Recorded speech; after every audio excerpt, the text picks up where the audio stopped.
অনেক তত্ত্বপাত্তর সাথে জিনের সম্পর্ক আছে। এটা আবার কেমন কথা? এটাও কোরআনেই আছে যে দুনিয়াতে যে ব্যক্তি শয়তান মানুষ শয়তান, তার সাথে জিন শয়তানের যোগাযোগ থাকে। বিশ্বাস করেন না? দুনিয়াতে যে ব্যক্তি মানুষ শয়তান, তার সাথে জিন শয়তানের যোগাযোগ থাকে।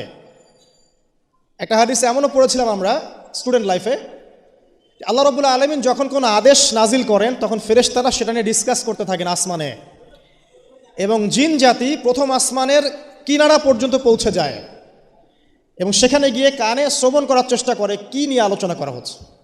যদি কোনো একটা সংবাদ তাদের কান পর্যন্ত চলে আসে, তাদেরকে বিতাড়িত করার জন্য আল্লাহ রাব্বুল আলামিন উল্কাপিণ্ড ছোড়েন। ওখানকার ফেরেশতারা আছেন, তারা অগ্নিশিখা নির্বাপন করেন। সূরা সফফাতের প্রথম দিকে পড়ে দেখবেন। এই জিন দুনিয়াতে যে কবিরাজ বা তান্ত্রিক বা জাদুকরের আন্ডারে আছে, সে এসে তাকে জানিয়ে দেয় এই হতে যাচ্ছে।